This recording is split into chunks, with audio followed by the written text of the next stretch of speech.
বান্দারে আমি একজন আল্লাহ, তোর আল্লাহ, আমি আল্লাহ আছি তো, আমি তোর স্রষ্টা, আমি আছি তো, আমি রহমান আছি তো। সুবহানাল্লাহ একটু বলতে থাকি না? রব বলে আমি তোকে বোঝাতে চাচ্ছি বান্দা, তোর ডানে বামে চতুর্দিকের পরিবেশটা একটু খেয়াল করে দেখ, তুই দেখবি আমি আল্লাহ আছি যে শুধু তাই নয়, আমি আল্লাহর নজর তোর দিকে আছে, আমি আল্লাহর নজর তোর দিকে আছে। বান্দারে তোর খবর, তোর অবস্থা তোর আপনরা বুঝেও না বুঝার বান করে থাকতে পারে, এমনও হতে পারে তোর সচ্ছলতায় বন্ধুর অভাব হবে না, বিপদকালে আপনরাও তোকে চিনবে না, আপনরাও তোকে চিনবে না, চোখ উল্টাই ফেলবে। বান্দা তখনও মনে রাখবি তোর সাথে যখন কেউ থাকবে না, আমি আল্লাহর রহমত তখনও তোর সাথে থাকবে। রব্বুল আলামিন বান্দাদেরকে প্রত্যেকটা মুহূর্তে প্রত্যেকটা সেকেন্ডে বুঝাতে চায়, আর যারা বুঝতে চায় আল্লাহ তাদেরকে ভালো করে বুঝাই দেয়। আর একটু জোরে বলি, মান তালাবানি ওয়াজাদানি। যে বুঝতে চায় আল্লাহ তাকে বুঝায়, যে আল্লাহকে খুঁজতে চায় আল্লাহ তাকে ধরা দিয়ে দেয়, যে আল্লাহকে চায় সে আল্লাহকে পায়। সুবহানাল্লাহ একটু জোরে বলি না? তাহলে পাওয়া আগে নাকি চাওয়া আগে?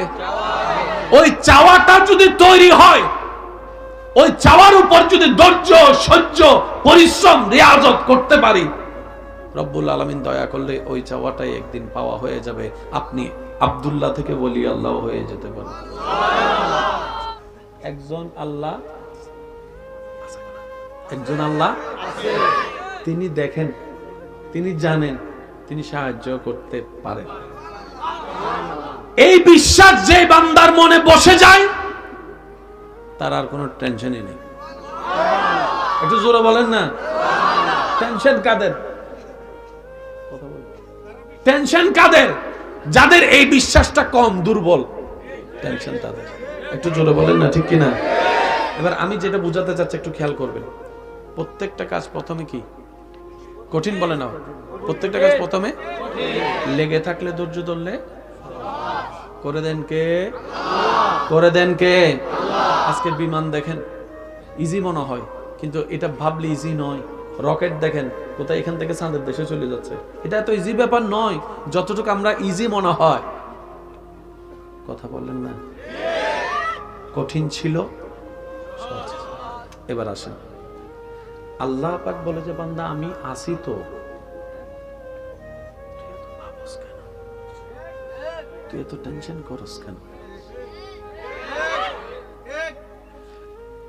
যেই মেয়ে তেলা পোকা দেখলে এক লাফে অন্য জায়গায় চলে যায়, সে মেয়ে মা হওয়ার কষ্ট সহ্য করতেছে হাসি মুখে। বুঝাতে পারি আমি ব্যর্থ, আমি বুঝাতে পারি না হয়তো আপনাদেরকে। যে মেয়ে তেলা পোকা দেখলে এক লাফে দূরে চলে যায়। অনেকে আছে করোনা থেকে মরে যাবো, সমস্যা নাই করোনা দিয়ে, তারপরে ডিএস নিব না। আমাদের এলাকায় আসেনি, আসেনি তো করোনা হইলো মরে যাইতে পারি।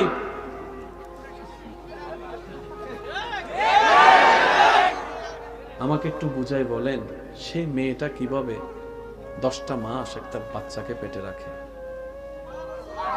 আপনার মা, আমার মা কিভাবে 10টা মাস পেটে রেখেছে? বমি হয়ে গেলে একরকম শান্তি লাগে, কিন্তু বমি না হয়ে যদি বমির ভাব আসতে থাকে, এটা কিন্তু মেজাজও গরম করে, শরীরও খারাপ করে, বিরক্ত লাগে।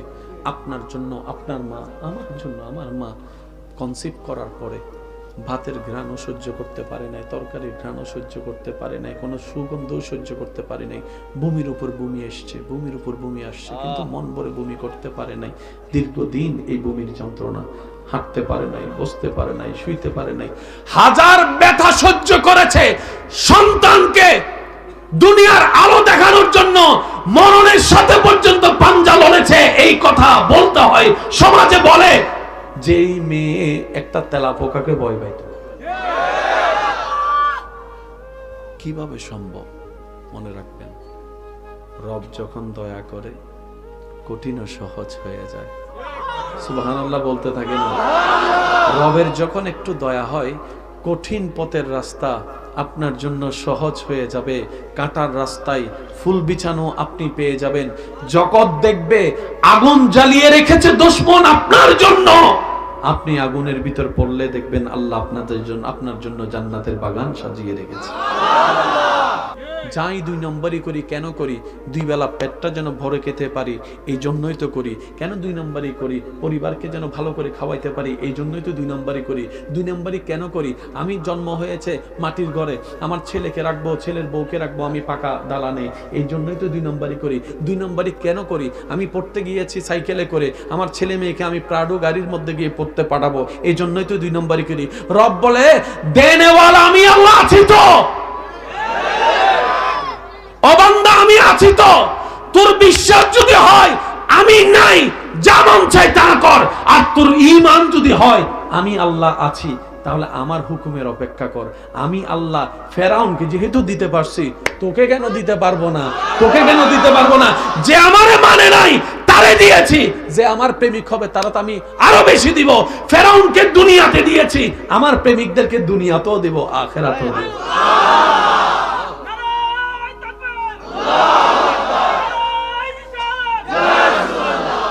উচ্চ আওয়াজে বলেন সুবহানাল্লাহ। আল্লাহ পাক বলে যে আমি দিব তো, তুই একটু অপেক্ষা কর। এবার বলেন মানে তাড়াহুড়া কাজ কার? জোরে বলেন তাড়াহুড়া কাজ কার? শয়তানের। সবরের কাজ আল্লাহর ওয়ালিদের। শব্দটা তাড়াহুড়া করা কাজ, যে কোনো কাজ যদি তাড়াহুড়া করেন, বলেন নাকি, আর যদি আস্তে আস্তে করেন আল্লাহ ওয়ালাদের।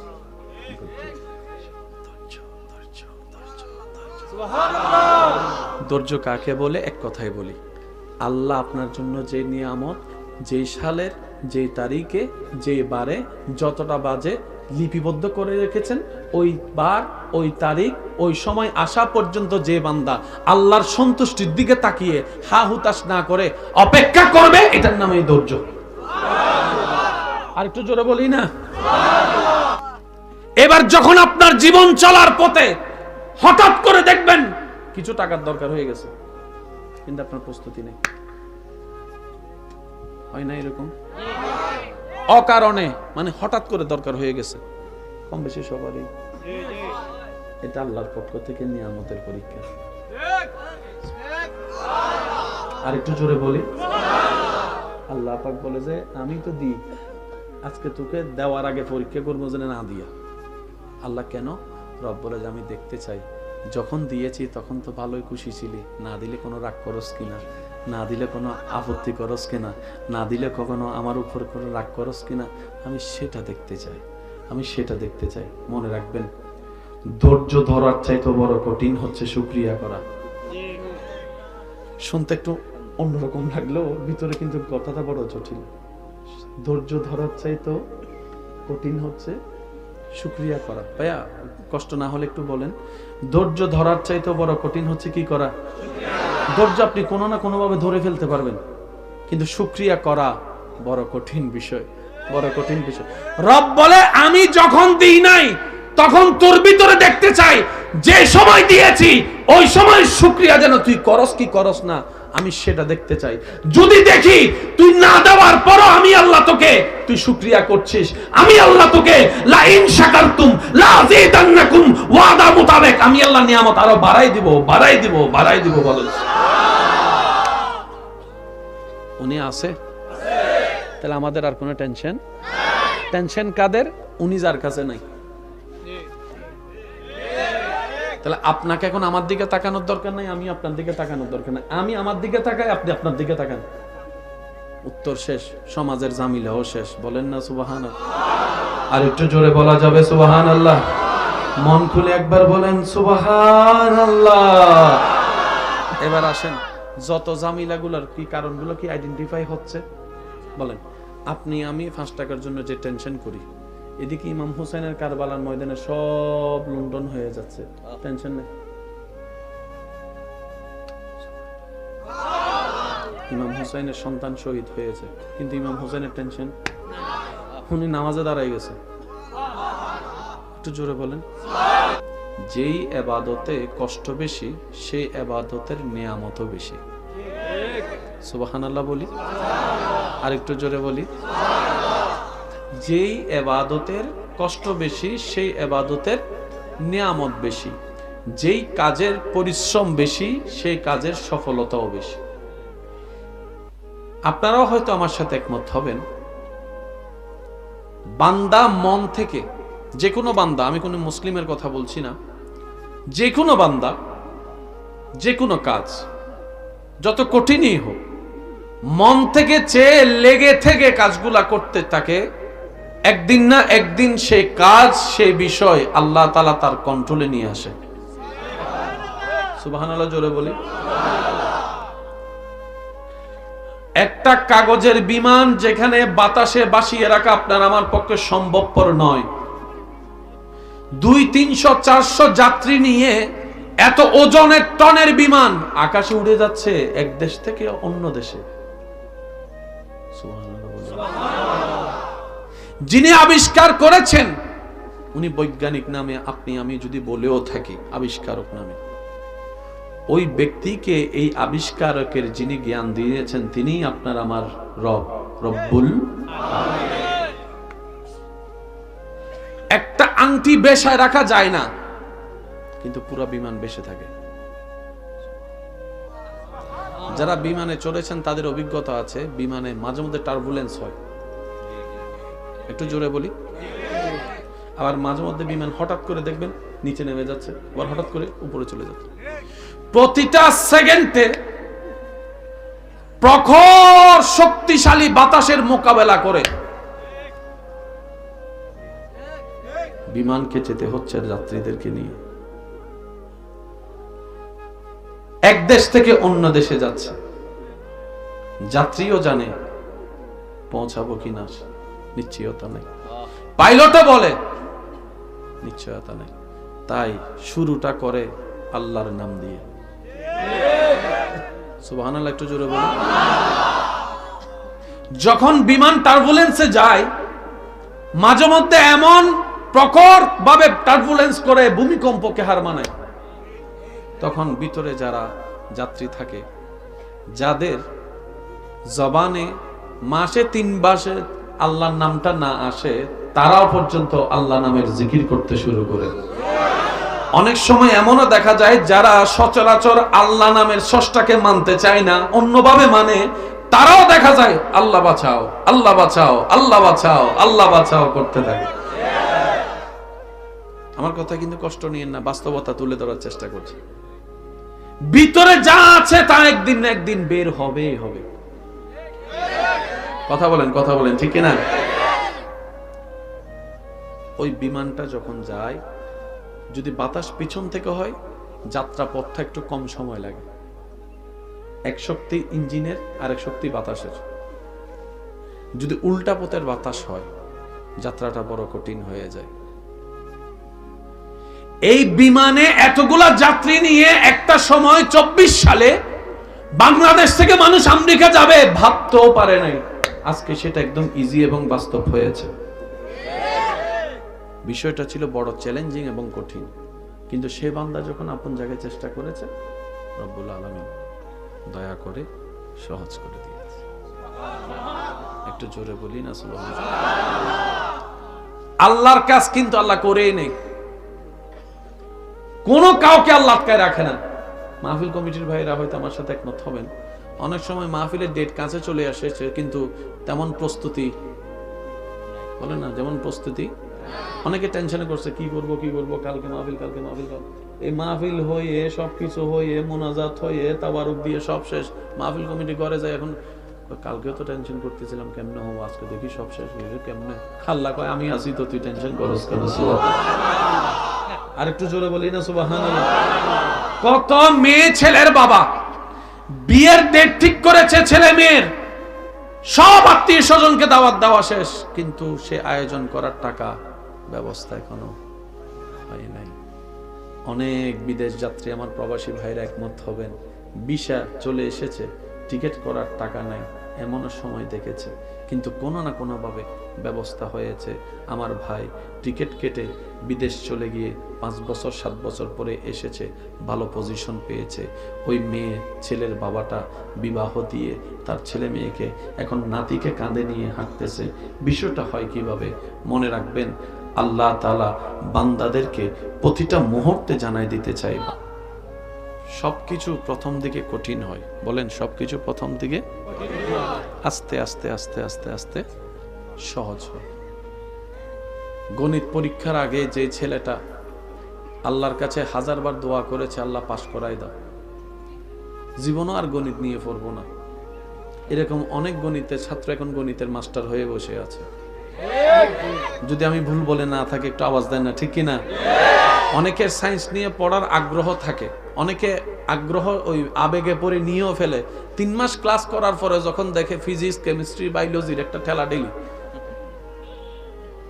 ভাইয়া কথা বলেন না, কথা বলেন না, তখন আর মন সাহসে কুলায় সামনে যাওয়ার কোনো সাহস থাকে। কিন্তু আমার ভাই যদি লেগে থাকে, বলেন না, যদি লেগে থাকে হাতে তার আসবে। কথার একটাই কথা আমি বলতে চাই, সৃষ্টি জগতে যাই আছে আল্লাহ সবকিছু মানুষের নিয়ামতের নিচে রেখেছেন। সুবহানাল্লাহ, একটু জোরে বলি। সৃষ্টি জগতে যা আছে তা আল্লাহ তাআলা আপনার নিয়ামতের নিচে রেখেছেন, আপনার ক্ষমতার মধ্যে দিয়েছেন। ভাইয়া একটু মনোযোগ দিবেন। মানুষ সাপ দেখলে কি পায় বলেন? আমরা কি জানি সাপে মানুষ দেখলে আরো বেশি ভয় পায়? সাপ মানুষ দেখলে কি করে? কি করে? মূল কথার এক কথা, আমাদের একজন লাগবে। আওয়াজটা একটু দেন না, যেন ভিতর থেকে আসে। বলেন শুরু থেকে শেষ, ডান টু বামে সবাই একই আওয়াজে বলেন, আমাদের একজন লাগবে। কে? যিনি আমাদের স্রষ্টা তিনি কে? যিনি রহমান তিনি কে? যিনি রহিম তিনি কে? রিজিকের ব্যবস্থা যিনি করে দেন তিনি কে? এবার আসেন, আমার জন্য আমার ডেলিভারির সময় আমার মার পাশে 3-4 জন লাগছে। আপনার ডেলিভারির সময় আপনার মার পাশে 3-4 জন লাগছে। বলেন না, আমি আমারটা বলি, আপনি আপনারটা বলেন। অনেক সময় দাইমা থাকে, আপনাদের এখানে কি বলে আমি তো জানি না, কি মা? আগে কিছু ধাইমা ছিল, ওনারা ডাক্তারের চাইতেও বড় মহাবৈজ্ঞানিক পণ্ডিত ছিল। আলট্রাসোনোগ্রাফি তখন জগৎ ছিল না, ওনারা এসে এই পেটে হাত রাখলে বুঝতে পারতো ডেলিভারি কয়দিন আগে হবে, কয়দিন পরে হবে, দিনে হবে না রাতে হবে। আল্লাহ পাক এরকম জ্ঞান দিয়ে রেখেছিলেন ওনাদেরকে। এমনও পর্যন্ত আছে এখানে অনেক হাজার মানুষ আছে যাদের সাথে ডাক্তারের কোনো সম্পর্ক হয় না, ডেলিভারির সময় ধাইমাই আছে। এই একজন ধাইমা হাজার হাজার মানুষের বাচ্চার ব্যবস্থা করেছে, এরকম ডেলিভারির ব্যবস্থা করেছে। কথা বলেন ঠিক কিনা? আপনার আমার ডেলিভারির সময় 4 জন 5 জন লাগে। আপনার আমার জন্মের সময় সাইজ ছিল এতটুকু, নাকি সাইজ বড় হয়ে আসছে? সাইজ ছিল কিন্তু লাগছে 4-5 জন। এবার আমাকে একটু উত্তর দেন, একটা হাতির বাচ্চা যখন প্রসব হয়, আর একটু জোরে, যার জন্মের সময় বডি থাকে এত বড়, হাতির বাচ্চা জন্মের সময় বডি থাকে অনেক বড়, পা বড়, নাক বড়, শরীর বড়। একটা হাতির বাচ্চা মাকে দেখান ডেলিভারির সময় মারা গেছে।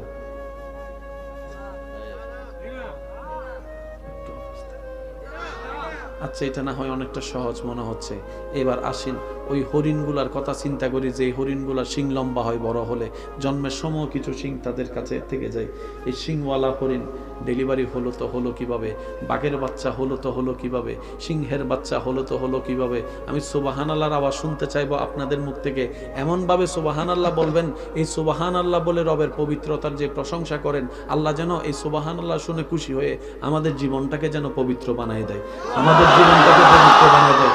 এবার একটু খেয়াল করে দেখেন, হাতির বাচ্চার জন্ম হলো, হাতির মা বাচ্চা জন্ম দিয়েছে, কোনো ডাক্তার লাগে নাই, কোনো ডক্টর লাগে নাই, কোনো ওষুধ লাগে নাই, কোনো ইঞ্জেকশন লাগে নাই, কোনো চেম্বার লাগে নাই, কোনো মেডিকেল লাগে নাই। হরিণ জন্ম দিল, কুমিরে জন্ম দিল, বাঘে জন্ম দিল, সিংহ জন্ম দিল, জেব্রায় জন্ম দিল, ওটে জন্ম দিল, দিতেই আছে। কখনো শুনলাম না কোনো বাচ্চা জন্ম দিতে গিয়ে কোনো পশু পাখি এরকম মারা গিয়েছে, এমন কোনো রেকর্ড কারো কাছেই জানা নাই, কারো কাছেই জানা নাই। এবার সেই বাচ্চার মা যখন কনসিভ করেছে, তার কেয়ার নেওয়ার জন্য আমাদের যে শাশুড়ি আছে, নানি শাশুড়ি আছে, মামি শাশুড়ি আছে, খালা শাশুড়ি আছে, কত জনেরই তো সাপোর্ট আছে। ওই হাতির তো কেউ নাই, ওই বাঘর তো কেউ নাই। এবার তাদেরকে যদি একটু জিজ্ঞেস করেন, আমাদের এত কিছু থাকার পরও এমন অবস্থা, তোমাদের কিছু না থাকার পরও এমন এত সুন্দর অবস্থা কেন? সমস্ত জানোয়ার এক বাক্যে উত্তর দিবে, আমাদের কেউ নাই, আল্লাহ আছে। একজন আছে, কে? জোরে বলেন, মন মতো করে বলেন, আল্লাহ। আমাদের একজন আছে, তিনি কে? আল্লাহ পাক বলে যে হরিণ যখন বাচ্চা পেটে, আমি আল্লাহর রহমতের নজর তার দিকে। একটু জোরে বলি না সুবহানাল্লাহ। তোদের তো সেবা করার জন্য মানুষ আছে, মানুষ সেবা করতে তো হাত লাগে। ওই হরুনের শাশুড়ি থাকলেও তো হাত তো নাই, সেবা করবে তো করবে কিভাবে? ডেলিভারি করবে তো করবে। আমি আল্লাহ আমার প্রত্যেকটা সৃষ্টিকে, শব্দটা একটু নোট করবেন, আমি আল্লাহ আমার প্রত্যেকটা সৃষ্টিকে এই পৃথিবীতে যুদ্ধ করে টিকে থাকার জন্য যা কোয়ালিটি দরকার, আমি আল্লাহ প্রত্যেকটা সৃষ্টির ভিতরে সেই নিয়ামত দান করেছি। আপনার আমার দুই বেলা খাবারের দরকার আছে না নাই? একটু জোরে বলেন। হরিণেরও খাবারের দরকার, মুরগিরও খাবারের দরকার, শিয়ালেরও খাবারের দরকার, বাঘেরও খাবার দরকার। আপনি যদি একটু অন্যদিকে খেয়াল করেন, পশু পাখির খাবার অর্জন করতে হয় প্রত্যেক দিন মৃত্যুর সাথে পাঞ্জা লড়ে। হরিণ যখন তৃষ্ণার্ত হয়, পানি খেতে যায় নদীতে, কুমির বসে থাকে। এবার কুমির তার খিদা নিবারণের জন্য যখন হরিণের উপর আক্রমণ করে, হরিণ বাঁচার জন্য যখন মাঠের দিকে দৌড় দেয়, ওখানে বাঘ মামা বসে থাকে। আপনাকে আমাকে প্রত্যেকদিন মরণের সাথে পাঞ্জা লড়ে খাবার নিতে হয় না, খাবার নিতে হয় না। এবার বলেন, আল্লাহ আছে? আমি শুনি না, আল্লাহ আছে? দেখে শুনে দিতে পারে, বিপদ থেকে উদ্ধার করতে পারে, সাহায্য করতে পারে, উনি আছে। এই বিশ্বাসটা আমাদের একটু পাক্কা করতে হবে। এটার নামে ঈমান, এটার নামে তাওয়াক্কুল, এটার নামে ভরসা। আর একটু জোরে বলি। আপনাদের করোনাকালীন সময়ের কথা কিছু কিছু যদি মনে থাকে, আমার সাথে একটু সাপোর্ট দিবেন। আপনারা বিরক্ত হচ্ছেন ভাইয়া? আমি বেশিক্ষণ বিরক্ত করব না, আপনাদের কষ্ট হচ্ছে মনে হয়, বুঝতে পারছি। করোনাকালীন সময়ে আপনাদের এখানে লকডাউন ছিল, হয়তো শহরের মতো ছিল না, একটু হালকা ছিল, কিন্তু তারপরও ওখানে হয়তো প্রশাসনিক ভাবে ছিল, এখানে হয়তো একটু গ্রামে যারা বড় বড় লিডাররা আছেন ওনাদের মাধ্যমে হয়তো ছিল। আচ্ছা, করোনাকালীন সময়ে আপনারা একটু আমাকে আওয়াজ দিবেন, রাস্তাঘাট খোলা ছিল না বন্ধ? একটু জোরে বলেন। করোনাকালীন সময়ে রাস্তাঘাট, ব্যবসা, চাকরি, শুনি না, আরো জোরে বলেন।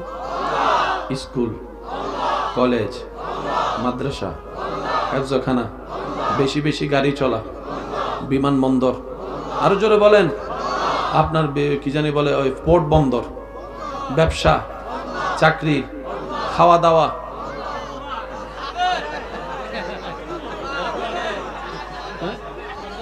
খাওয়া দাওয়া, খাওয়া দাওয়া, খাওয়া দাওয়া। খাওয়া দাওয়ার জন্য তো বাজারের দরকার, বাজারের জন্য তো টাকার দরকার, টাকার জন্য তো ব্যবসা চাকরি দরকার, ব্যবসা চাকরি তো বন্ধ, খাবার কেমনে চললো?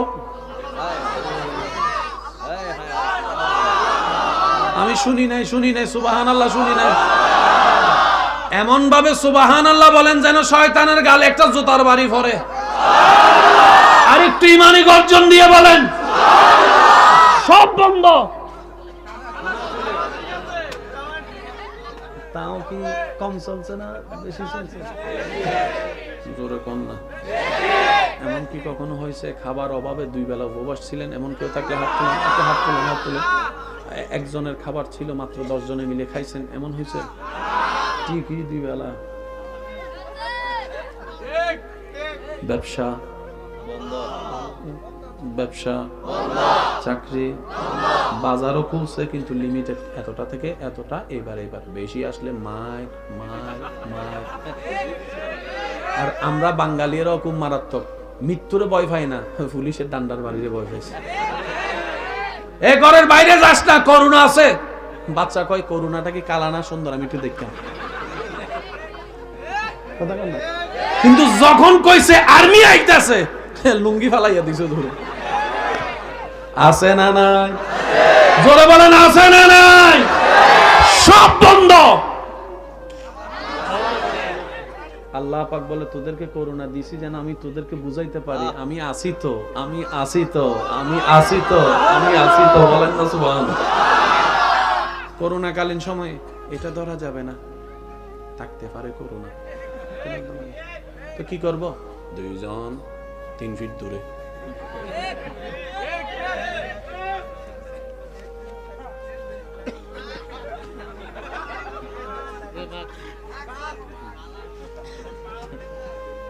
কেন? নাকের থেকে যেতে পারে, মুখের থেকে যেতে পারে, হাতের থেকে যেতে পারে।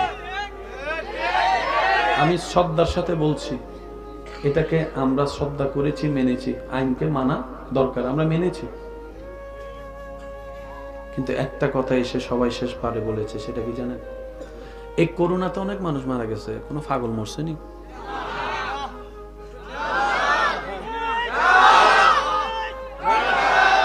যে জানে না স্যানিটাইজার কারে বলে, যে জানে না হাত ধোয়া কারে বলে, হে তো 10 বছর একবারও গোসল করে নাই, হে হাত ধুইব কি? জোরে বলেন। আমরা ছিলাম ঘরের ভিতরে, পাগল ছিল ঘরের। আমাদেরকে পুলিশে দেখলে দৌড়ানি দিছে, পাগলকে পুলিশে দৌড়ানি। একটা পাগল মরছে কোন? সর্বদিকে এসে লাস্টে সবাই একটা কথা বলেছে, ভাই এত নিয়ম নীতিবাদে ফাত্তামো না, কারণ আমি যদি বাঁচার জন্য নিয়ম, ভাইয়া কি কোনো সমস্যা? ও আচ্ছা আচ্ছা, জি জি জি বুঝতে পারছি। আমাদের চাইতে ভালো আছে, অনেক ভালো আছে, কারণ আপনাকে পায়ের হিসাব দিতে হবে, ওনার পায়ের কোনো হিসাব নাই। আপনাকে আমাকে চোখের হিসাব দিতে হবে, ওনার কোনো চোখের হিসাব নাই। আপনার আমার জীবনের প্রত্যেকটা মিস কল আজররা হিসাব দিতে হবে, ওনার কোনো ইতে কইব আল্লাহ আমার কিছু হিসাব কি, আবার হিসাব কি। সেজন্য হাসরের ময়দানে রাসূলের হাদিস আপনারা শুনেছেন, মনে করে দেওয়ার জন্য বলা, সম্পদশালীর চাইতে 500 বছর আগে গরিবটাই জান্নাতে চলে যাবে। আজকে যাদের সম্পদের অভাবের কারণে মনে কষ্ট, হাসরের ময়দানে আপনারাই আল্লাহকে বলবেন, আল্লাহ তোমাকে হাজার শুকরিয়া, হাজার শুকরিয়া, হাজার শুকরিয়া, সম্পদের মালিক বানাও নাই, ঈমানের সম্পদ মালিক দিয়েছো। সেজন্য আল্লাহ যখন যেভাবে রাখে আমরা সবাই বলবো শুধু একটাই কথা, বলেন তো কি? আলহামদুলিল্লাহ। আল্লাহ যখন যেভাবে রাখে আমরা সবাই একটা কথা বলবো, সেই কথা কি? আরেকটু জোরে বলেন, সেই কথা কি? করোনাকালীন সময়ে সবাই লাস্টে এসে কি কথাটা বলছে আপনারা হয়তো শুনেছেন, আল্লাহ বাঁচাইলে আসি নইলে গেছি। শুনছেন না কথাটা? এমন অনেক ব্যক্তির করোনাতে মৃত্যু হয়েছে যাদের সাথে দেখা করতে গেলে 4টা দরজা পার হতে হতো। ওনারা এমন হয়েছেন করোনা থেকে বাঁচার জন্য ওই অনলাইনে ক্লাস নেওয়া, ওই যেটা আপনারা দেখেছেন আর কি, অনলাইনে মিটিং করেছেন, অনলাইনে উনি এখান থেকে ক্যামেরা নিয়ে ভার্চুয়াল ভাবে উনি করেছেন। কাছে আসা যাবে না, আমার পিএস গেট আউট, বাইরে বাইরে। স্যার আমি আপনার 10 বছর ধরে আপনার চাকরি করি, বিশ্বস্ত মানে বিশ্বাসের গোষ্ঠী দিলা বাইরে। আরো জোরে জোরে জোরে জোরে জোরে। এমনকি এমনও দেখা গিয়েছে করোনায় বউ মারা গেছে, জামাই বাসা যায় না, জামাই মারা গেছে, বউ বাসা যায় না, বাবা মারা গেছে, বাবার লাশটা পর্যন্ত ধরে নাই সন্তান, এমনও আছে। কিন্তু পাগলে হাঁটে। বলেন বলেন বলেন। এবার সবাই ডায়লগটা দেন, রাখে আল্লাহ, মারে আল্লাহ। জোরে বলেন, রাখে আল্লাহ, মারে আল্লাহ। আল্লাহ পাক বলে তুমি তোমার জায়গায় সেফ থাকো, বর্ষাটা আমি রবের উপর রাখিও, কারণ আমি কোরআনে স্পষ্ট বলে দিয়েছি যার জন্য যতটুক সময় বরাদ্দ হয়েছে এর এক সেকেন্ডের আগেও তার মৃত্যু হবে না। এটার নাম ঈমান, এটার নাম বিশ্বাস। এবার বলেন আপনার আমার রিজিকের দায়িত্ব আল্লাহ। হায়াতের দায়িত্ব জোরে বলেন, সম্মানের দায়িত্ব, সুস্থ দেওয়ার দায়িত্ব, আপনার আমার অর্থ সম্পদ দেওয়ার দায়িত্ব, জ্ঞান দেওয়ার দায়িত্ব, আর একটু বড় হবে আওয়াজটা পাস করায় দেওয়ার দায়িত্ব, সন্তান দেওয়ার দায়িত্ব আছে। উনি শুনি নেই, উনি আছে মাশাআল্লাহ। আচ্ছা, উনি দেখে দেখে শুনে শুনে দিতে পারে, বাস এইটা বসায় ফেলেন এখানে। বান্দারে, আমি একজন আল্লাহ, তোর আল্লাহ, আমি আল্লাহ আছি তো, আমি তোর স্রষ্টা, আমি আছি তো, আমি রহমান আছি তো। সুবহানাল্লাহ একটু বলতে থাকি না? রব বলে, আমি তোকে বুঝাতে চাচ্ছি বান্দা, তোর ডানে বামে চতুর্দিকের পরিবেশটা একটু খেয়াল করে দেখ, তুই দেখবি আমি আল্লাহ আছি যে শুধু তাই নয়, আমি আল্লাহর নজর তোর দিকে আছে, আমি আল্লাহর নজর তোর দিকে আছে। বান্দারে, তোর খবর, তোর অবস্থা তোর আপনরা বুঝেও না বুঝার বান করে থাকতে পারে। এমনও হতে পারে তোর সচ্ছলতায় বন্ধুর অভাব হবে না, বিপদকালে আপনরাও তোকে চিনবে না, আপনরাও তোকে চিনবে না, চোখ উল্টাই ফেলবে। বান্দা, তখনও মনে রাখবি তোর সাথে যখন কেউ থাকবে না, আমি আল্লাহর রহমত তখনও তোর সাথে থাকবে। রব্বুল আলামিন বান্দাদেরকে প্রত্যেকটা মুহূর্তে, প্রত্যেকটা সেকেন্ডে বুঝাতে চায়, আর যারা বুঝতে চায় আল্লাহ তাদেরকে ভালো করে বুঝাই দেয়। আর একটু জোরে বলি, মান তালাবানি ওয়াজাদানি। যে বুঝতে চায় আল্লাহ তাকে বুঝায়, যে আল্লাহকে খুঁজতে চায় আল্লাহ তাকে ধরা দিয়ে দেয়, যে আল্লাহকে চায় সে আল্লাহকে পায়। সুবহানাল্লাহ একটু জোরে বলি না? তাহলে পাওয়া আগে নাকি চাওয়া আগে? ওই চাওয়াটা যদি তৈরি হয়, ওই চাওয়ার উপর যদি ধৈর্য, সহ্য, পরিশ্রম, রিয়াজত করতে পারি, রব্বুল আলামিন দয়া করলে ওই চাওয়াটাই একদিন পাওয়া হয়ে যাবে। আপনি আব্দুল্লাহ থেকে বলি আল্লাহ হয়ে যেতে পারেন। একজন আল্লাহ, একজন আল্লাহ তিনি দেখেন, তিনি জানেন, তিনি সাহায্য করতে পারেন। এই বিশ্বাস যে বান্দার মনে বসে যায়, তার আর কোনো টেনশনই নেই। একটু জোরে বলেন না? টেনশন কাদের? টেনশন কাদের? যাদের এই বিশ্বাসটা কম, দুর্বল, টেনশন তাদের। একটু জোরে বলেন না, ঠিক কিনা? এবার আমি যেটা বুঝাতে চাচ্ছি একটু খেয়াল করবেন। প্রত্যেকটা কাজ প্রথমে কি কঠিন বলে না? প্রত্যেকটা কাজ প্রথমে লেগে থাকলে, ধৈর্য ধরলে করে দেন কে? করে দেন কে? আজকে বিমান দেখেন, ইজি মনে হয়, কিন্তু এটা ভাবলে ইজি নয়। রকেট দেখেন, কোথায় এখান থেকে চাঁদের দেশে চলে যাচ্ছে। এটা এত ইজি ব্যাপার নয় যতটুকু আমরা ইজি মনে হয়। কথা বললেন না? কঠিন ছিল, সহজ। এবার আসেন, আল্লাহ পাক বলে যে বান্দা আমি আছি তো, তুই এত টেনশন করস কেন? যেই মেয়ে তেলা পোকা দেখলে এক লাফে অন্য জায়গায় চলে যায়, সে মেয়ে মা হওয়ার কষ্ট সহ্য করতেছে হাসি মুখে। বুঝাতে পারি আমি ব্যর্থ, আমি বুঝাতে পারি না হয়তো আপনাদেরকে। যে মেয়ে তেলা পোকা দেখলে এক লাফে দূরে চলে যায়। অনেকে আছে করোনা থেকে মরে যাবো, সমস্যা নাই করোনা দিয়া, তারপরে ডিএস নিব না। আমাদের এলাকায় আসেনি, আসেনি তো করোনা হইল মরে যাইতে পারি।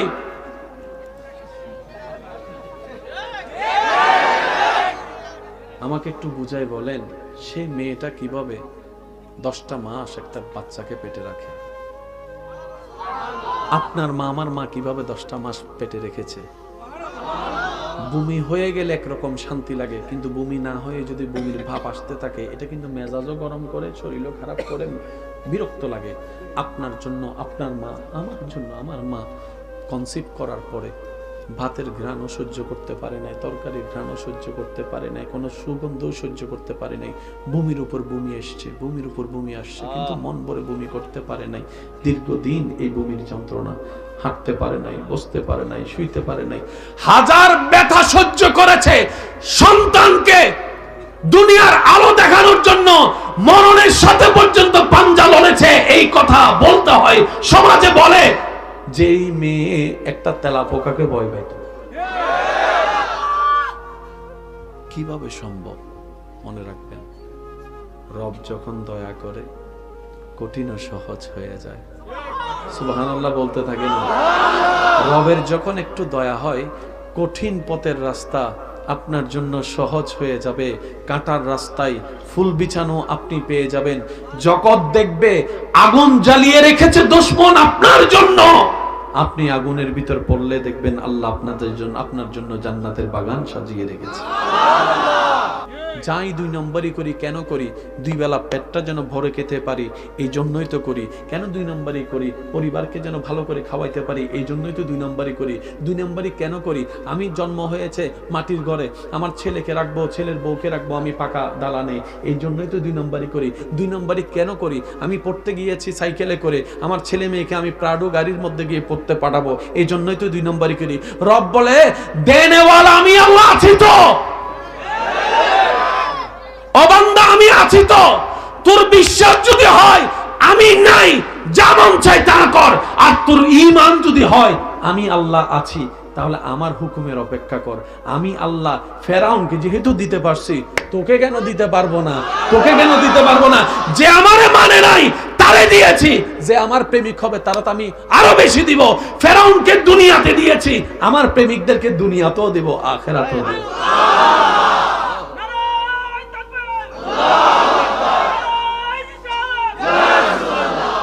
উচ্চ আওয়াজে বলেন সুবহানাল্লাহ। আল্লাহ পাক বলে যে আমি দিব তো, তুই একটু অপেক্ষা কর। এবার বলেন মানে তাড়াহুড়া কাজ কার? জোরে বলেন তাড়াহুড়া কাজ কার? শয়তানের।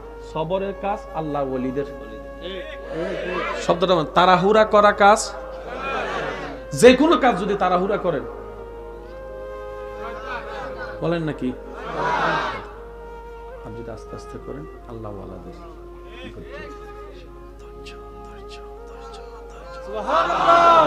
ধৈর্য কাকে বলে? এক কথাই বলি, আল্লাহ আপনার জন্য যে নিয়ামত, যেই সালের যে তারিখে যে বারে যতটা বাজে লিপিবদ্ধ করে রেখেছেন, ওই বার ওই তারিখ ওই সময় আসা পর্যন্ত যে বান্দা আল্লাহর সন্তুষ্টির দিকে তাকিয়ে হা হুতাশ না করে অপেক্ষা করবে, এটার নামই ধৈর্য। আর একটু জোরে বলি না? এবার যখন আপনার জীবন চলার পথে হঠাৎ করে দেখবেন কিছু টাকার দরকার হয়ে গেছে, কিন্তু আপনার প্রস্তুতি নেই, হয় না এরকম? অকারণে, মানে হঠাৎ করে দরকার হয়ে গেছে, কম বেশি সবারই। এটা আল্লাহর পক্ষ থেকে নিয়ামতের পরীক্ষা। আর একটু জোরে বলি, আল্লাহ পাক বলে যে আমি তো দিই, আজকে তোকে দেওয়ার আগে পরীক্ষা করবো যেন না দিয়া। আল্লাহ কেন? রব বলে যে আমি দেখতে চাই যখন দিয়েছি তখন তো ভালোই খুশি ছিলি, না দিলে কোনো রাগ করস কিনা, না দিলে কোনো আপত্তি করস কিনা, না দিলে কখনো আমার উপর কোনো রাগ করস কিনা, আমি সেটা দেখতে চাই, আমি সেটা দেখতে চাই। মনে রাখবেন, ধৈর্য ধরার চাইতে বড় কঠিন হচ্ছে শুকরিয়া করা। শুনতে একটু অন্যরকম লাগলেও ভিতরে কিন্তু কথাটা বড় জটিল। ধৈর্য ধরার চাইতে কঠিন হচ্ছে শুকরিয়া করা। ভাইয়া কষ্ট না হলে একটু বলেন, ধৈর্য ধরার চাইতে বড় কঠিন হচ্ছে কি করা? ধৈর্য আপনি কোনো না কোনো ভাবে ধরে ফেলতে পারবেন, কিন্তু শুকরিয়া করা বড় কঠিন বিষয়, বড় কঠিন বিষয়। রব বলে আমি যখন দিই নাই তখন তোর ভিতরে দেখতে চাই, যে সময় দিয়েছি ওই সময় শুকরিয়া যেন তুই করস কি করস না, আমি সেটা দেখতে চাই। যদি দেখি তুই না দেওয়ার পরও আমি আল্লাহ তোকে, তুই শুকরিয়া করছিস, আমি আল্লাহ তোকে লা ইন শাকারতুম লা আযীদান্নাকুম ওয়াদা মোতাবেক আমি আল্লাহ নিয়ামত আরো বাড়াই দিব, বাড়াই দিব, বাড়াই দিব। বলেন উনি আছে, তাহলে আমাদের আর কোনো টেনশন? টেনশন কাদের? উনি যার কাছে নাই। তাহলে আপনাকে এখন আমার দিকে তাকানোর দরকার নাই, আমি আপনার দিকে তাকানোর দরকার নাই। আমি আমার দিকে তাকাই, আপনি আপনার দিকে তাকান, উত্তর শেষ, সমাজের জামিলাও শেষ। বলেন না সুবহানাল্লাহ? আর একটু জোরে বলা যাবে সুবহানাল্লাহ? মন খুলে একবার বলেন সুবহানাল্লাহ। এবার আসেন, যত জামিলাগুলোর কি কারণগুলো কি আইডেন্টিফাই হচ্ছে বলেন? আপনি আমি 5 টাকার জন্য যে টেনশন করি, এদিকে ইমাম হুসাইনের কারবালার ময়দানে সব লুণ্ঠন হয়ে যাচ্ছে, টেনশন নেই।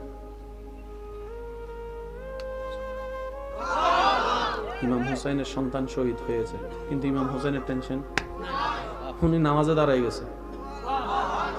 একটু জোরে বলেন। যেই এবাদতে কষ্ট বেশি, সেই এবাদতের নিয়ামতও বেশি। সুবহানাল্লাহ বলি, আর একটু জোরে বলি। যেই এবাদতের কষ্ট বেশি, সেই এবাদতের নিয়ামত বেশি। যেই কাজের পরিশ্রম বেশি, সেই কাজের সফলতাও বেশি। আপনারাও হয়তো আমার সাথে একমত হবেন, বান্দা মন থেকে, যে কোনো বান্দা, আমি কোনো মুসলিমের কথা বলছি না, যে কোনো বান্দা যে কোনো কাজ যত কঠিনই হোক, মন থেকে চেয়ে লেগে থেকে কাজগুলা করতে থাকে, একদিন না একদিন সেই কাজ, সেই বিষয় আল্লাহ তাআলা তার কন্ট্রোলে নিয়ে আসে। সুবহানাল্লাহ জোরে বলি। একটা কাগজের বিমান যেখানে বাতাসে ভাসিয়ে রাখা আপনার আমার পক্ষে সম্ভবপর নয়, 200, 300, 400 যাত্রী নিয়ে এত ওজনের টনের বিমান আকাশে উড়ে যাচ্ছে এক দেশ থেকে অন্য দেশে। সুবহানাল্লাহ বলুন। যিনি আবিষ্কার করেছেন উনি বৈজ্ঞানিক নামে আপনি আমি যদি বলেও থাকি, আবিষ্কারক নামে, ওই ব্যক্তিকে এই আবিষ্কারকের যিনি জ্ঞান দিয়েছেন তিনিই আপনার আমার রব, রব্বুল আলামিন। একটা আংটি বেশায় রাখা যায় না, কিন্তু পুরো বিমান বেশে থাকে। যারা বিমানে চড়েছেন তাদের অভিজ্ঞতা আছে, বিমানে মাঝে মধ্যে টার্বুলেন্স হয়, একটু জোরে বলি। আবার মাঝে মধ্যে বিমান হঠাৎ করে দেখবেন নিচে নেমে যাচ্ছে, আবার হঠাৎ করে উপরে চলে যাচ্ছে। প্রতিটা সেকেন্ডে প্রখর শক্তিশালী বাতাসের মোকাবেলা করে বিমানকে যেতে হচ্ছে যাত্রীদেরকে নিয়ে। এক দেশ থেকে অন্য দেশে যাচ্ছে, যাত্রীও জানে পৌঁছাবো কিনা নিশ্চয়তা নেই, পাইলটও বলে নিশ্চয়তা নেই। তাই শুরুটা করে আল্লাহর নাম দিয়ে। সুবহানাল্লাহ একটু জোরে বলুন। যখন বিমান টার্বুলেন্সে যায়, মাঝে মধ্যে এমন প্রখর ভাবে টার্বুলেন্স করে ভূমিকম্পকে হার মানায়, তখন ভিতরে যারা যাত্রী থাকে, যাদের জবানে মাসে 3 বার আল্লাহর নামটা না আসে, তারাও পর্যন্ত আল্লাহ নামের জিকির করতে শুরু করে। অনেক সময় এমনও দেখা যায় যারা সচরাচর আল্লাহ নামের স্রষ্টাকে মানতে চায় না, অন্যভাবে মানে, তারাও দেখা যায় আল্লাহ বাঁচাও, আল্লাহ বাঁচাও, আল্লাহ বাঁচাও, আল্লাহ বাঁচাও করতে থাকে। আমার কথা কিন্তু কষ্ট নিয়েন না, বাস্তবতা তুলে ধরার চেষ্টা করছি। ভিতরে যা আছে তা একদিন না একদিন বের হবেই হবে। কথা বলেন, কথা বলেন, ঠিক কিনা? ওই বিমানটা যখন যায়, যদি বাতাস পিছন থেকে হয়, যাত্রা পথটা একটু কম সময় লাগে। এক শক্তি ইঞ্জিনের আর এক শক্তি বাতাসের। যদি উল্টা পথের বাতাস হয়, যাত্রাটা বড় কঠিন হয়ে যায়। এই বিমানে এতগুলা যাত্রী নিয়ে একটা সময় 24 সালে বাংলাদেশ থেকে মানুষ আমেরিকা যাবে ভাবতেও পারে নাই। আজকে সেটা একদম ইজি এবং বাস্তব হয়েছে। বিষয়টা ছিল বড় চ্যালেঞ্জিং এবং কঠিন, কিন্তু সে বান্দা যখন আপন জায়গায় চেষ্টা করেছে, রব্বুল আলামিন দয়া করে সহজ করে দিয়েছে। একটু জোরে বলি না সুবহানাল্লাহ। আল্লাহর কাজ কিন্তু আল্লাহ করেই নেই, কোন কাউকে আল্লাহ আটকায় রাখে না। মাহফিল কমিটির ভাইরা হয়তো আমার সাথে একমত হবেন, অনেক সময় মাহফিলের ডেট কাছে চলে আসে, কিন্তু তেমন প্রস্তুতি বলেন না, যেমন প্রস্তুতি, অনেকে টেনশনে করছে কি করব কি করব, কালকে মাহফিল, কালকে মাহফিল। এই মাহফিল হয়ে সবকিছু হয়ে মোনাজাত হয়ে তাবারুক দিয়ে সব শেষ, মাহফিল কমিটি করে যায়। এখন কালকেও তো টেনশন করতেছিলাম কেমনে হবো, আজকে দেখি সব শেষ হয়ে গেল কেমনে। আল্লাহ কয় আমি আছি তো, তুই টেনশন করস কেন? আর একটু জোরে বলি না সুবহানাল্লাহ। কত মেয়ে ছেলের বাবা বিয়ের ডেট ঠিক করেছে ছেলে মেয়ের, সব আত্মীয় স্বজনকে দাওয়াত দেওয়া শেষ, কিন্তু সে আয়োজন করার টাকা ব্যবস্থা এখনো হয় নাই। অনেক বিদেশ যাত্রী আমার প্রবাসী ভাইরা একমত হবেন, ভিসা চলে এসেছে, টিকিট করার টাকা নাই, এমনও সময় দেখেছে, কিন্তু কোনো না কোনোভাবে ব্যবস্থা হয়েছে। আমার ভাই টিকিট কেটে বিদেশ চলে গিয়ে 5 বছর 7 বছর পরে এসেছে, ভালো পজিশন পেয়েছে।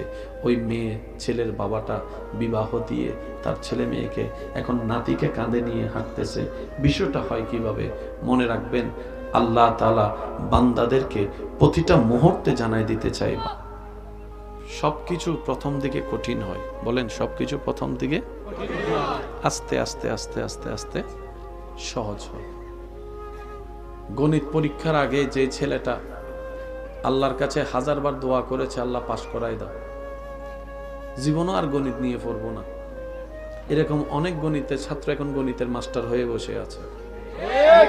যদি আমি ভুল বলে না থাকি একটু আওয়াজ দেন না, ঠিক কিনা? অনেকের সায়েন্স নিয়ে পড়ার আগ্রহ থাকে, অনেকে আগ্রহ ওই আবেগে পড়ে নিয়েও ফেলে। 3 মাস ক্লাস করার পরে যখন দেখে ফিজিক্স, কেমিস্ট্রি, বায়োলজির একটা ঠেলা ঠেলি, ভাইয়া কথা বলেন না, কথা বলেন না, তখন আর মন সাহসে কুলায় সামনে যাওয়ার কোনো সাহস থাকে। কিন্তু আমার ভাই যদি লেগে থাকে,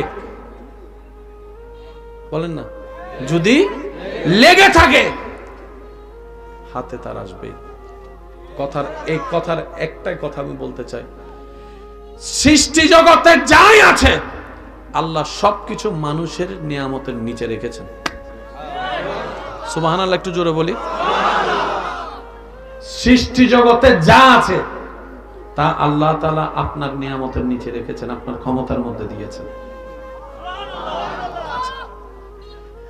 ভাইয়া একটু মনোযোগ দিবেন। মানুষ সাপ দেখলে কি পায়? বলেন, আমরা কি জানি সাপে মানুষ দেখলে আরো বেশি ভয় পায়? সাপ মানুষ দেখলে কি করে? কি করে? মূল কথার এক কথা, আমাদের একজন লাগবে। আওয়াজটা একটু দেন না, যেন ভিতর থেকে আসে। বলেন, শুরু থেকে শেষ ডানথু বামে সবাই একই আওয়াজে বলেন, আমাদের একজন লাগবে। কে? যিনি আমাদের স্রষ্টা তিনি কে? যিনি রহমান তিনি কে? যিনি রহিম তিনি কে? রিজিকের ব্যবস্থা যিনি করে দেন তিনি কে? এবার আসেন, আমার জন্য আমার ডেলিভারির সময় আমার মার পাশে 3-4 জন লাগছে। আপনার ডেলিভারির সময় আপনার মার পাশে 3-4 জন লাগছে। বলেন না, আমি আমারটা বলি, আপনি আপনারটা বলেন। অনেক সময় দাইমা থাকে, আপনাদের এখানে কি বলে আমি তো জানি না, কি মা? আগে কিছু ধাইমা ছিল, ওনারা ডাক্তারের চাইতেও বড় মহাবৈজ্ঞানিক পণ্ডিত ছিল। আলট্রাসোনোগ্রাফি তখন জগৎ ছিল না, ওনারা এসে এই পেটে হাত রাখলে বুঝতে পারতো ডেলিভারি কয়দিন আগে হবে, কয়দিন পরে হবে, দিনে হবে না রাতে হবে। আল্লাহ পাক এরকম জ্ঞান দিয়ে রেখেছিলেন ওনাদেরকে। এমনও পর্যন্ত আছে এখানে অনেক হাজার মানুষ আছে যাদের সাথে ডাক্তারের কোনো সম্পর্ক হয়নি ডেলিভারির সময়, ধাইমাই আছে। এই একজন ধাইমা হাজার হাজার মানুষের বাচ্চার ব্যবস্থা করেছে, এরকম ডেলিভারি ব্যবস্থা করেছে। কথা বলেন ঠিক কিনা? আপনার আমার ডেলিভারির সময় 4 জন 5 জন লাগে। আপনার আমার জন্মের সময় সাইজ ছিল এতটুকু, নাকি সাইজ বড় হয়ে আসছে? সাইজ ছিল, কিন্তু লাগছে 4-5 জন। এবার আমাকে একটু উত্তর দেন, একটা হাতির বাচ্চা যখন প্রসব হয়, আর একটু জোরে, যার জন্মের সময় বডি থাকে এত বড়, হাতির বাচ্চা জন্মের সময় বডি থাকে অনেক বড়, পা বড়, নাক বড়, শরীর বড়। একটা হাতির বাচ্চা মাকে দেখান ডেলিভারির সময় মারা গেছে।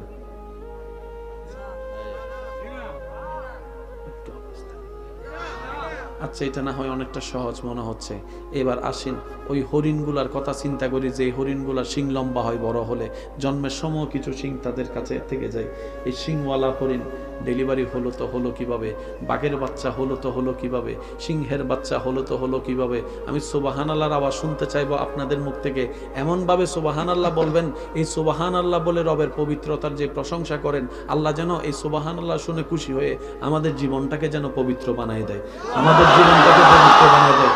এবার একটু খেয়াল করে দেখেন, হাতির বাচ্চার জন্ম হলো, হাতির মা বাচ্চা জন্ম দিয়েছে, কোনো ডাক্তার লাগে নাই, কোনো ডক্টর লাগে নাই, কোনো ওষুধ লাগে নাই, কোনো ইঞ্জেকশন লাগে নাই, কোনো চেম্বার লাগে নাই, কোনো মেডিকেল লাগে নাই। হরিণ জন্ম দিল, কুমিরে জন্ম দিল, বাঘে জন্ম দিল, সিংহ জন্ম দিল, জেব্রায় জন্ম দিল, ওটে জন্ম দিল, দিতেই আছে। কখনো শুনলাম না কোনো বাচ্চা জন্ম দিতে গিয়ে কোনো পশু পাখি এরকম মারা গিয়েছে, এমন কোনো রেকর্ড কারো কাছেই জানা নাই, কারো কাছেই জানা নাই। এবার সেই বাচ্চার মা যখন কনসিভ করেছে, তার কেয়ার নেওয়ার জন্য আমাদের যে শাশুড়ি আছে, নানি শাশুড়ি আছে, মামি শাশুড়ি আছে, খালা শাশুড়ি আছে, কত জনেরই তো সাপোর্ট আছে। ওই হাতির তো কেউ নাই, ওই বাঘর তো কেউ নাই। এবার তাদেরকে যদি একটু জিজ্ঞেস করেন, আমাদের এত কিছু থাকার পরও এমন অবস্থা, তোমাদের কিছু না থাকার পরও এমন এত সুন্দর অবস্থা কেন? সমস্ত জানোয়ার এক বাক্যে উত্তর দিবে, আমাদের কেউ নাই, আল্লাহ আছে। একজন আছে কে? জোরে বলেন, মন মতো করে বলেন, আল্লাহ। আমাদের একজন আছে, তিনি কে? আল্লাহ পাক বলে যে হরিণ যখন বাচ্চা পেটে, আমি আল্লাহর রহমতের নজর তার দিকে। একটু জোরে বলি না সুবহানাল্লাহ। তোদের তো সেবা করার জন্য মানুষ আছে, মানুষ সেবা করতে তো হাত লাগে। ওই হরুনের শাশুড়ি থাকলেও তো হাত তো নাই, সেবা করবে তো করবে কিভাবে, ডেলিভারি করবে তো করবে। আমি আল্লাহ আমার প্রত্যেকটা সৃষ্টিকে, শব্দটা একটু নোট করবেন, আমি আল্লাহ আমার প্রত্যেকটা সৃষ্টিকে এই পৃথিবীতে যুদ্ধ করে টিকে থাকার জন্য যা কোয়ালিটি দরকার, আমি আল্লাহ প্রত্যেকটা সৃষ্টির ভিতরে সেই নিয়ামত দান করেছি। আপনার আমার দুই বেলা খাবারের দরকার আছে না নাই? একটু জোরে বলেন। হরিণেরও খাবারের দরকার, মুরগিরও খাবারের দরকার, শিয়ালেরও খাবারের দরকার, বাঘেরও খাবার দরকার। আপনি যদি একটু অন্যদিকে খেয়াল করেন, পশু পাখির খাবার অর্জন করতে হয় প্রত্যেক দিন মৃত্যুর সাথে পাঞ্জা লড়ে। হরিণ যখন তৃষ্ণার্ত হয়, পানি খেতে যায় নদীতে, কুমির বসে থাকে। এবার কুমির তার খিদা নিবারণের জন্য যখন হরিণের উপর আক্রমণ করে, হরিণ বাঁচার জন্য যখন মাঠের দিকে দৌড় দেয়, ওখানে বাঘ মামা বসে থাকে। আপনাকে আমাকে প্রত্যেকদিন মরণের সাথে পাঞ্জা লড়ে খাবার নিতে হয় না, খাবার নিতে হয় না। এবার বলেন, আল্লাহ আছে? আমি শুনি না। আল্লাহ আছে? দেখে শুনে দিতে পারে, বিপদ থেকে উদ্ধার করতে পারে, সাহায্য করতে পারে, উনি আছে। এই বিশ্বাসটা আমাদের একটু পাক্কা করতে হবে। এটার নামে ঈমান, এটার নামে তাওয়াক্কুল, এটার নামে ভরসা। আর একটু জোরে বলি। আপনাদের করোনাকালীন সময়ের কথা কিছু কিছু যদি মনে থাকে, আমার সাথে একটু সাপোর্ট দিবেন। আপনারা বিরক্ত হচ্ছেন ভাইয়া? আমি বেশিক্ষণ বিরক্ত করব না, আপনাদের কষ্ট হচ্ছে মনে হয়, বুঝতে পারছি। করোনাকালীন সময়ে আপনাদের এখানে লকডাউন ছিল, হয়তো শহরের মতো ছিল না, একটু হালকা ছিল, কিন্তু তারপরও ওখানে হয়তো প্রশাসনিক ভাবে ছিল, এখানে হয়তো একটু গ্রামে যারা বড় বড় লিডাররা আছেন ওনাদের মাধ্যমে হয়তো ছিল। আচ্ছা, করোনাকালীন সময়ে আপনারা একটু আমাকে আওয়াজ দিবেন, রাস্তাঘাট খোলা ছিল না বন্ধ? একটু জোরে বলেন। করোনাকালীন সময়ে রাস্তাঘাট, ব্যবসা, চাকরি, শুনি না, আরো জোরে বলেন। স্কুল, কলেজ, মাদ্রাসা, হেফজখানা, বেশি বেশি গাড়ি চলা, বিমানবন্দর, আরো জোরে বলেন। আপনার কি জানি বলে ওই পোর্ট বন্দর, ব্যবসা, চাকরি, খাওয়া দাওয়া,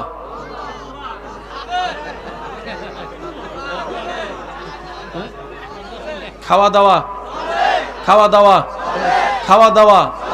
খাওয়া দাওয়ার জন্য তো বাজারের দরকার, বাজারের জন্য তো টাকার দরকার, টাকার জন্য তো ব্যবসা চাকরি দরকার, ব্যবসা চাকরি তো বন্ধ, খাবার কেমনে চললো? আমি শুনি নাই, শুনি নাই, সুবহানাল্লাহ, শুনি নাই।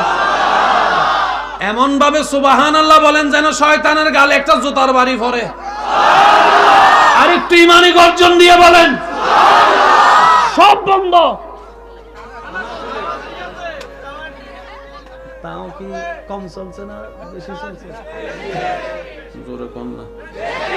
এমন কি কখনো হয়েছে খাবার অভাবে 2 বেলা উপবাস ছিলেন, এমন কেউ থাকলে হাত তুলেন, হাত তুলে। একজনের খাবার ছিল মাত্র 10 জনে মিলে খাইছেন, এমন হয়েছে? ঠিকই 2 বেলা।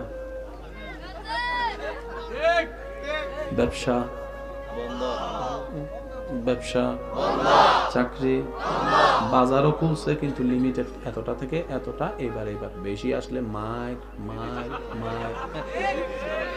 আর আমরা বাঙালিরাও খুব মারাত্মক, মৃত্যুরে ভয় পাই না, পুলিশের ডান্ডার বাড়িরে ভয় পাইছে। এ ঘরের বাইরে যাস না, করোনা আছে। বাচ্চা কয় করোনাটা কি কালা না সুন্দর, আমি একটু দেখতাম। কিন্তু যখন কইছে আর্মি আইতাছে, লুঙ্গি ফালাইয়া দিছে ধরে। আছে না নাই? জোরে বলেন আছে না নাই? সব বন্ধ। আল্লাহ পাক বলে তোদেরকে করোনা দিছি যেন আমি তোদেরকে বুঝাইতে পারি আমি আছি তো। বলেন না সুবহানাল্লাহ। করোনা কালীন সময়ে এটা ধরা যাবে না, থাকতে পারে করোনা, তো কি করব? 2 জন 3 ফিট দূরে।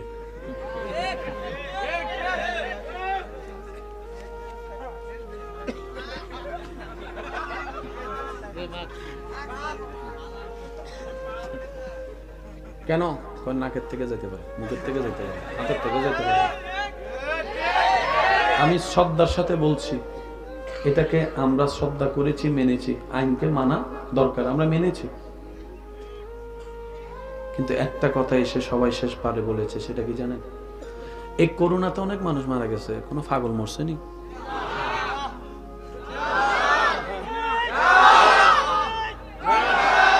যে জানে না স্যানিটাইজার কারে বলে, যে জানে না হাত ধোয়া কারে বলে, হে তো 10 বছর একবারও গোসল করে নাই, হাত ধুইব কি? জোরে বলেন। আমরা ছিলাম ঘরের ভিতরে, পাগল ছিল ঘরের। আমাদেরকে পুলিশে দেখলে দৌড়ানি দিছে, পাগলকে পুলিশে দৌড়ানি। একটা পাগল মরছে কোন? সর্বদিকে এসে লাস্টে সবাই একটা কথা বলেছে, ভাই এত নিয়ম নীতিবাদে ফাত্তামো না, কারণ আমি যদি বাঁচার জন্য নিয়ম, ভাইয়া কি কোনো সমস্যা? ও আচ্ছা, জি বুঝতে পারছি। আমাদের চাইতে ভালো আছে, অনেক ভালো আছে, কারণ আপনাকে পায়ের হিসাব দিতে হবে, ওনার পায়ের কোনো হিসাব নাই। আপনাকে আমাকে চোখের হিসাব দিতে হবে, ওনার কোনো চোখের হিসাব নাই। আপনার আমার জীবনের প্রত্যেকটা মিস কল আজররা হিসাব দিতে হবে, ওনার কোনো ইতে আমার কিছু হিসাব কি, আবার হিসাব কি? সেজন্য হাসরের ময়দানে রাসূলের হাদিস আপনারা শুনেছেন, মনে করে দেওয়ার জন্য বলা, সম্পদশালীর চাইতে 500 বছর আগে গরিবটাই জান্নাতে চলে যাবে। আজকে যাদের সম্পদের অভাবের কারণে মনে কষ্ট, হাসরের ময়দানে আপনারাই আল্লাহকে বলবেন, আল্লাহ তোমাকে হাজার শুকরিয়া, সম্পদের মালিক বানাও নাই, ঈমানের সম্পদ মালিক দিয়েছো। সেজন্য আল্লাহ যখন যেভাবে রাখে আমরা সবাই বলবো শুধু একটাই কথা, বলেন তো কি? আলহামদুলিল্লাহ। আল্লাহ যখন যেভাবে রাখে আমরা সবাই একটা কথা বলবো, সেই কথা কি? আরেকটু জোরে বলেন, সেই কথা কি? তো করোনাকালীন সময়ে সবাই লাস্টে এসে কি কথাটা বলছে আপনারা হয়তো শুনেছেন, আল্লাহ বাঁচাইলে আসি, নইলে গেছি। শুনছেন না কথাটা? এমন অনেক ব্যক্তির করোনাতে মৃত্যু হয়েছে যাদের সাথে দেখা করতে গেলে 4টা দরজা পার হতে হতো। ওনারা এমন হয়েছেন করোনা থেকে বাঁচার জন্য ওই অনলাইনে ক্লাস নেওয়া, ওই যেটা আপনারা দেখেছেন আর কি, অনলাইনে মিটিং করেছেন, অনলাইনে উনি এখান থেকে ক্যামেরা নিয়ে ভার্চুয়াল ভাবে উনি করেছেন। কাছে আসা যাবে না, আমার পিএস গেট আউট, বাইরে। স্যার আমি আপনার 10 বছর ধরে আপনার চাকরি করি, বিশ্বস্ত বলে বিশ্বাসের গোষ্ঠীর গিলা বাইরে। আরো জোরে। এমনও দেখা গিয়েছে করোনায় বউ মারা গেছে, জামাই বাসা যায় না, জামাই মারা গেছে, বউ বাসা যায় না, বাবা মারা গেছে, বাবার লাশটা পর্যন্ত ধরে নাই সন্তান, এমনও আছে। কিন্তু পাগলে হাঁটে। বলেন। এবার সবাই ডায়লগটা দেন, রাখে আল্লাহ, মারে আল্লাহ। জোরে বলেন, রাখে আল্লাহ, মারে আল্লাহ। তো আল্লাহ পাক বলে তুমি তোমার জায়গায় সেফ থাকো, বর্ষাটা আমি রবের উপর রাখিও, কারণ আমি কোরআনে স্পষ্ট বলে দিয়েছি যার জন্য যতটুকু সময় বরাদ্দ হয়েছে এর এক সেকেন্ডের আগেও তার মৃত্যু হবে না। এটার নাম ঈমান, এটার নাম বিশ্বাস। এবার বলেন আপনার আমার রিজিকের দায়িত্ব আল্লাহ, হায়াতের দায়িত্ব আল্লাহ, জোরে বলেন সম্মানের দায়িত্ব আল্লাহ, সুস্থ দেওয়ার দায়িত্ব আল্লাহ, আপনার আমার অর্থ সম্পদ দেওয়ার দায়িত্ব আল্লাহ, জ্ঞান দেওয়ার দায়িত্ব আল্লাহ, আর একটু বড় হবে আওয়াজটা পাস করায় দেওয়ার দায়িত্ব আল্লাহ, সন্তান দেওয়ার দায়িত্ব আল্লাহ। আছে উনি? শুনি না উনি আছে? মাশাআল্লাহ। আচ্ছা উনি দেখে দেখে শুনে শুনে দিতে পারে? বাস এটা বসায় ফেলেন এখানে।